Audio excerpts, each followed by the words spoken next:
Assalamualaikum warahmatullahi wabarakatuh. Penonton yang dirahmati oleh Allah Subhanahu wa taala, alhamdulillah saya bersyukur dan tentu saja berterima kasih kepada Andalusia Tour and Travels karena berkat Andalusia Tour and Travels saya berada di Istanbul. Dan jangan lupa untuk terus mengikuti cerita saya pada hari ini di episode ini karena nanti di penghujung program akan ada kuis yang bisa menjawab soalan dan yang menjadi pemenangnya akan mendapatkan hadiah berupa umrah. Masihkah ada ruang untukku di tempatmu yang luas? Ku tahu aku banyak dosaku. Masihkah ada lagi belas? Allahumma inni as'alukal jannah. Intu jannah. Istanbul, kota Islam yang dahulu bernama Konstantinopel, telah disebut oleh Rasulullah Shallallahu Alaihi Wasallam sejak tahun 5 Hijriah. Seseorang bertanya kepada Rasulullah Shallallahu Alaihi Wasallam, wahai Rasul, kota manakah yang sekiranya dapat ditaklukkan pertama kali? Apakah kota Rom atau kota Konstantinopel? Maka Rasulullah Shallallahu Alaihi Wasallam menjawab kota Heraklius terlebih dahulu yang akan ditaklukkan, yaitu Konstantinopel. Maka itu seakan-akan menjadi bisyarah, sebuah kabar gembira bagi pasukan Muslim yang sedang kesulitan pada saat itu. Sejak diucapkannya kalimat tersebut oleh Rasulullah Shallallahu Alaihi Wasallam, maka dari generasi ke generasi orang-orang senantiasa berusaha untuk menaklukkan kota Konstantinopel selama 800 tahun atau 8 abad lamanya, namun tidak ada seorang pun yang berhasil menaklukkan kota Konstantinopel. Bagaimana caranya agar pasukan ini bisa masuk ke dalam kota Konstantinopel? Maka sebuah cara yang tidak pernah dipikirkan sebelumnya. 72 kapal kemudian dibawa lewat daratan yang disebut dengan Bukit Galata. Apa yang dilakukan oleh beliau? Tidak langsung menyerang, namun beliau memberikan khutbah yang sangat luar biasa kepada pasukannya. Wahai pasukanku, jangan sekali-kali engkau menyerang gereja, wahai pasukan-pasukanku. Jangan menyerang pendeta-pendeta, orang-orang yang tak pernah ikut berperang. Begitulah pesan dari Sultan Muhammad Al-Fatih. Sultan Muhammad Al-Fatih pun terus berjalan dengan kudanya dan langsung masuk ke sebuah tempat yang seorang Rusia pernah mengatakan, saya tidak pernah melihat tempat ini sebelumnya. Saya tidak tahu apakah ini di dunia atau apakah ini di surga. Karena begitu indahnya tempat itu bernama Hagia Sophia. Apa yang dilakukan Sultan Muhammad Al-Fatih di Hagia Sophia? Seluruh patung-patung dan simbol-simbol dikeluarkan dan digantilah tempat itu yang telah menjadi gereja selama 1000 tahun dirubah menjadi masjid. Disinilah saya berada, penonton yang dirahmati oleh Allah, di belakang saya adalah Hagia Sophia. Namun di tahun 1935, Masjid Megah Hagia Sophia, 500 tahun tempat orang-orang bersujud kepada Allah Subhanahu wa taala dirubah menjadi museum. Bagaimanakah keadaannya sekarang? Ikuti saya dalam Intu Jannah.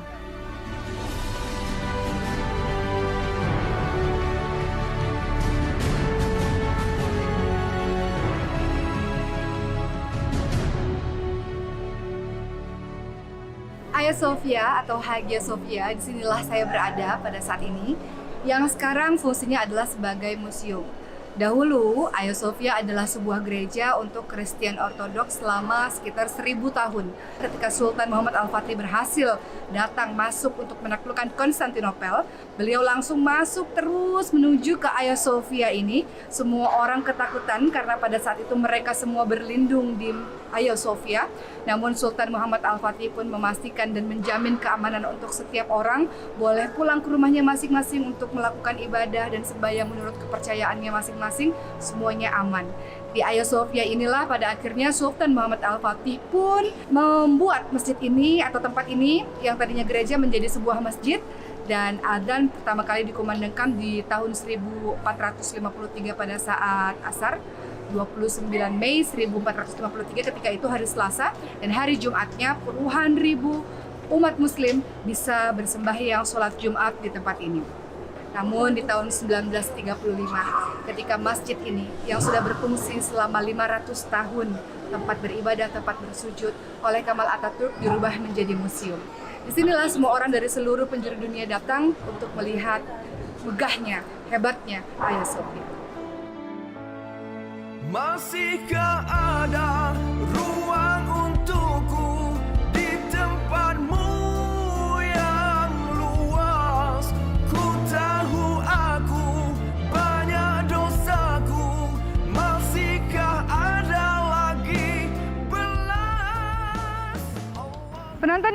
dirahmati oleh Allah Subhanahu wa taala, saat ini saya sudah berada di area Blue Mosque atau orang-orang sering sekali mengatakannya sebagai Masjid Biru atau Masjid Sultan Ahmad. Masjid ini didirikan pada tahun 1609 sampai 1616 atas perintah dari Sultan Ahmad pertama. Yang menarik dari masjid ini adalah letaknya berhadapan dengan Hagia Sophia. Kalau penonton lihat di belakang saya Blue Mosque, di depan saya adalah Hagia Sophia.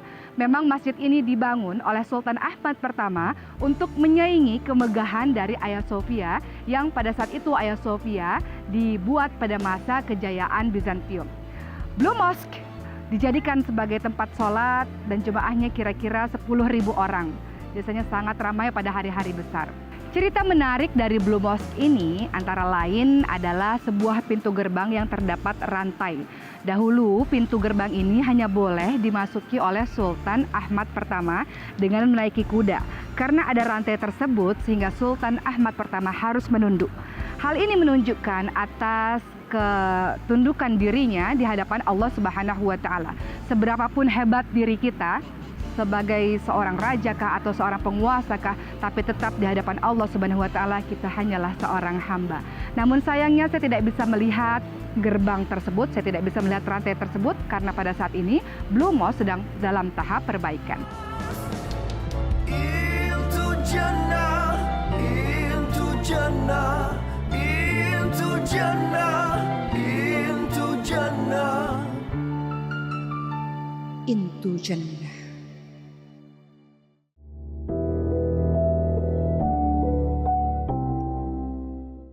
Abu Ayyub Al-Ansari radhiyallahu anhu adalah salah seorang sahabat Rasulullah Shallallahu Alaihi Wasallam yang berasal dari kota Madinah, termasuk orang-orang Ansor. Abu Ayyub Al-Ansari adalah golongan orang-orang yang juga pertama-tama masuk Islam.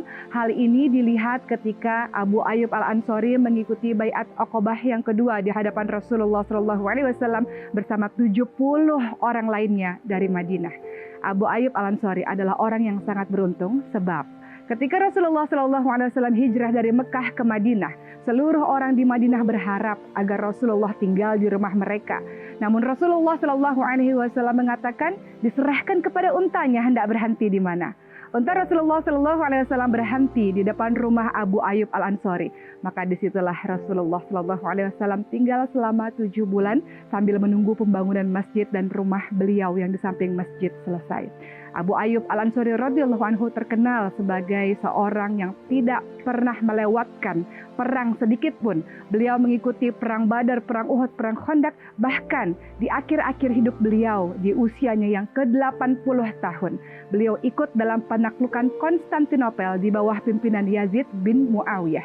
Di tengah perjalanan, Abu Ayyub Al-Ansari jatuh sakit dan memberikan wasiat agar jasadnya kalau ia mati nanti dibawa ke negeri musuh dan dikuburkan di sana. Sekarang saya sudah berada di pemakaman Abu Ayyub Al-Ansari di Konstantinopel. Bagaimanakah keadaan makamnya? Ikuti saya.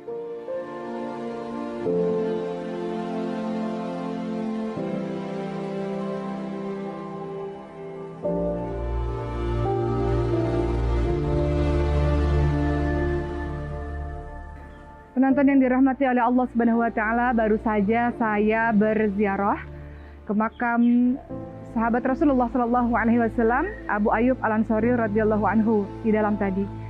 Saya sempat berdoa di sana dan selain ada makam Abu Ayyub Al-Ansari di dalam tadi, sahabat semua juga melihat ada beberapa peninggalan Rasulullah Shallallahu Alaihi Wasallam. Salah satunya adalah janggut Rasulullah Shallallahu Alaihi Wasallam. Yang menarik dari tempat ini adalah bahwa makam ini berada dalam area masjid.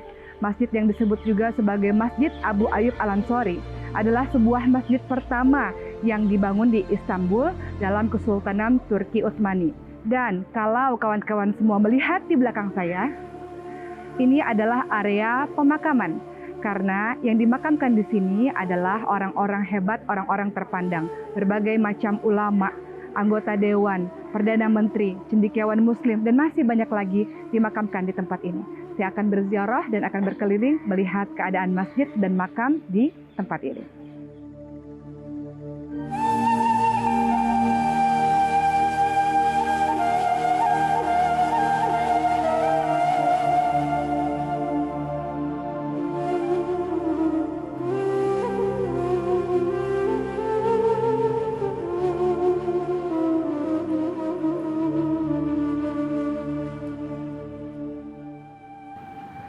Sultan Sulaiman adalah sultan ke-10 dari kekhalifahan Turki Utsmani yang memerintah selama 48 tahun.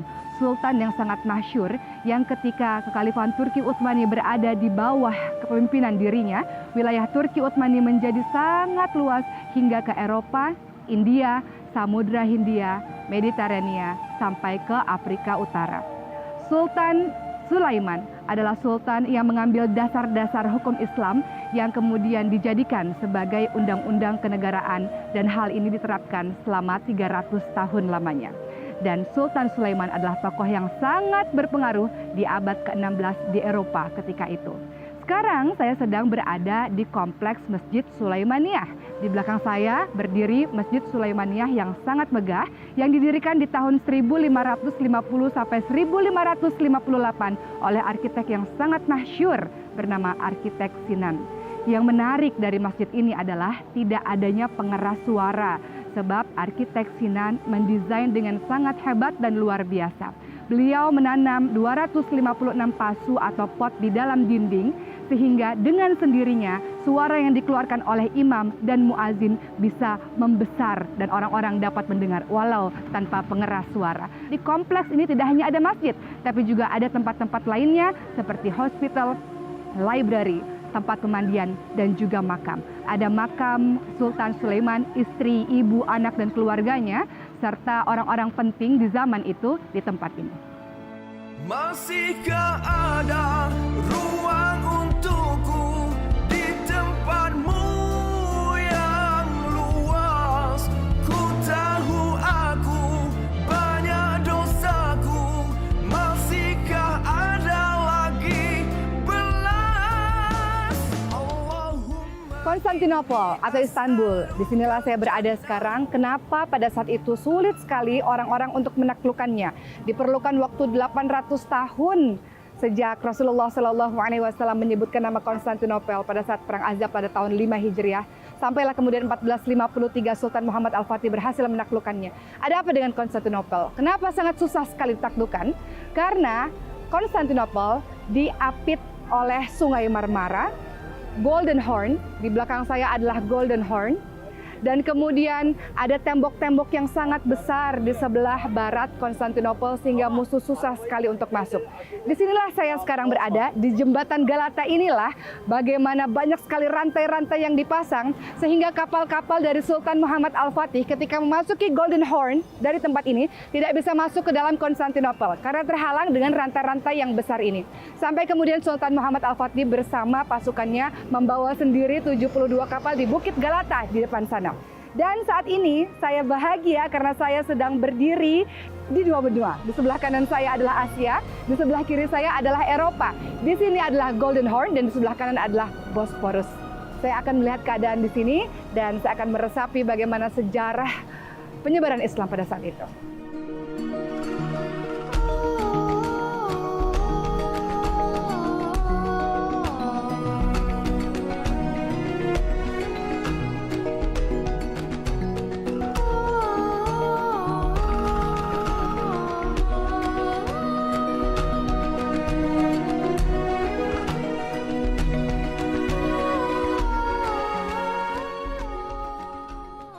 Grand Bazar adalah sebuah pasar tertutup yang terbesar dan tertua di dunia.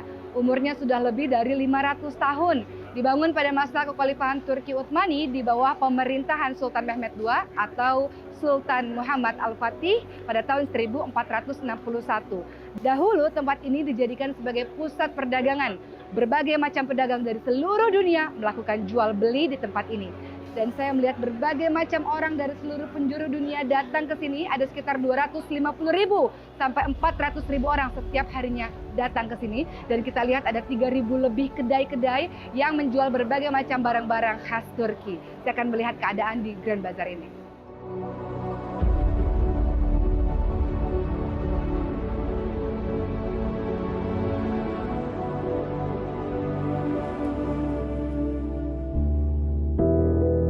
Into Jannah.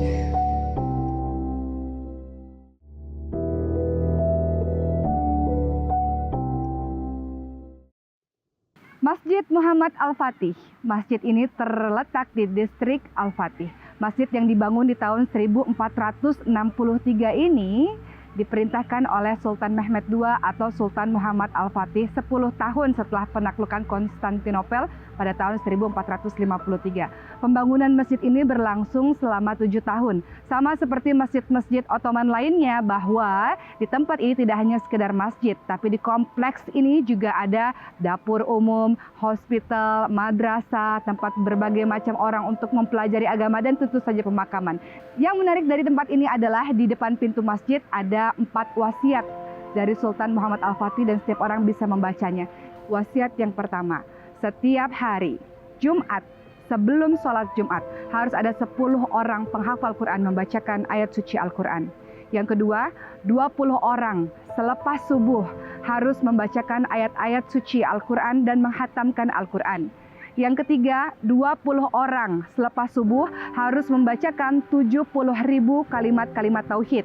Dan yang keempat, 10 orang lepas subuh harus membacakan 10.000 salawat kepada Nabi Muhammad SAW. Semua tulisan itu bisa kita baca di depan pintu masjid di belakang saya. Saya akan masuk ke dalamnya untuk melihat wasiat itu.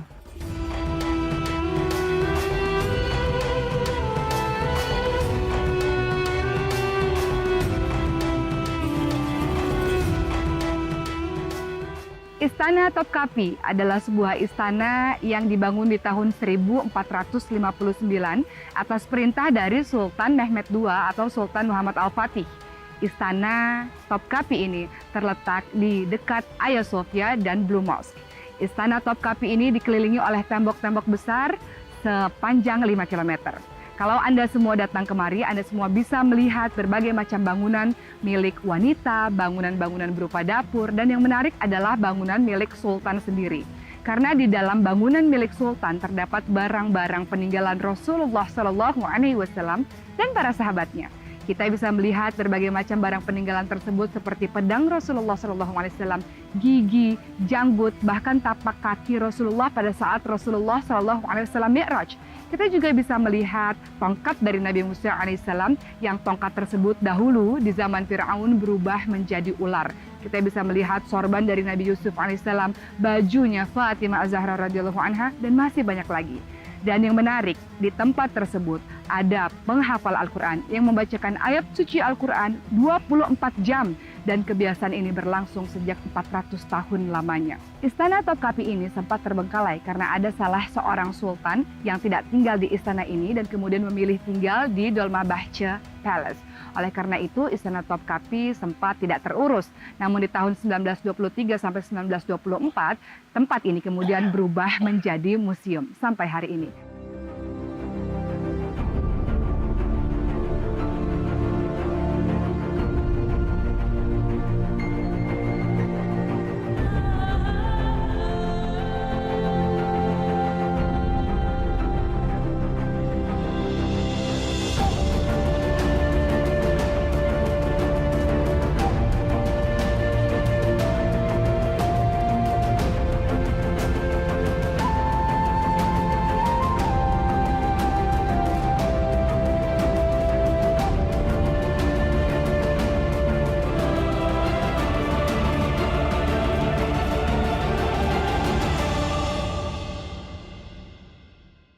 Pada saat ini saya sedang menaiki sebuah kapal di Selat Bosporus dengan Bosporus Cruise, melihat pemandangan yang sangat luar biasa.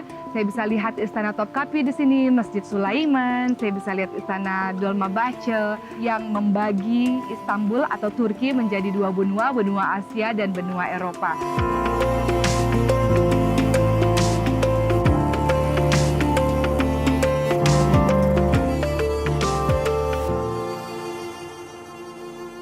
Kesultanan Turki Utsmani menjadi sangat kuat pada masa pemerintahan Sultan Sulaiman. Namun ketika Sultan Sulaiman wafat, maka perlahan-lahan Turki Utsmani pun mulai melemah. Apa penyebabnya? Terjadinya perebutan kekuasaan. Adanya pemimpin-pemimpin yang tidak pandai dalam mengurusi urusan masyarakatnya dan orang-orang yang tidak mau lagi berpegang kepada Al-Quran dan Sunnah. Puncaknya di tahun 1923. Khilafah berubah menjadi Republik oleh Mustafa Kemal Atatürk. Beliau merupakan presiden pertama yang kemudian merubah sistem khilafah menjadi republik. Dan apa yang terjadi berikutnya? Azan-azan di Konstantinopel atau di Istanbul ini berubah menjadi bahasa Turki. Sekolah-sekolah agama ditutup dan perempuan-perempuan dilarang untuk memakai tudung, dilarang untuk menutup auratnya, diganti dengan pakaian-pakaian yang biasa.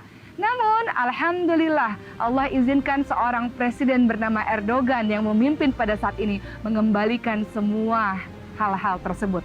Setelah begitu banyak perjalanan saya lalui di Turki, terutama di Istanbul ini, kita bisa melihat ada banyak sekali pembelajaran.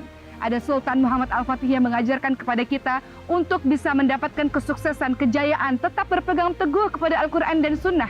Sultan Muhammad Al-Fatih pun adalah orang yang tidak pernah meninggalkan sholat qiyamul lailnya atau sholat malamnya, tidak pernah meninggalkan sholat rawatibnya, senantiasa menjaga kedekatan dengan Allah Subhanahu wa Ta'ala.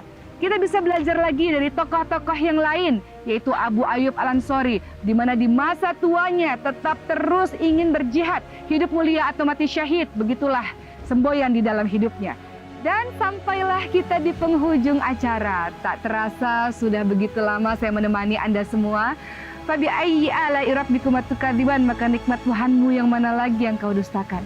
Dengan semua kenikmatan yang saya dapatkan selama di Turki ini, saya tentu harus mengucapkan banyak-banyak terima kasih kepada Allah Subhanahu wa Ta'ala dan kepada Andalusia Travels and Tours yang telah membawa saya ke sini. Untuk teman-teman yang ingin juga berziarah, yang ingin juga mengunjungi Turki, bisa menghubungi Andalusia Travels and Tours. Dan tentu saja terima kasih juga kepada Turkish Airlines yang telah membawa saya ke sini. Di episode-episode berikutnya saya akan menceritakan sejarah-sejarah Islam di negara-negara lain. Kita berhenti dulu sampai di sini. Jumpa lagi di episode selanjutnya. Saya Oki Setiana Dewi. Wabillahi taufiq wal hidayah. Wassalamualaikum warahmatullahi wabarakatuh.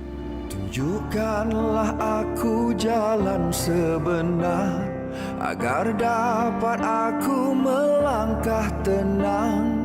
Sedarkanlah aku di kala lena, agar lalaiku kembali sedar. Bisikan padaku sehalus bayu, gerakan hatiku agar ku tahu, masihkah ada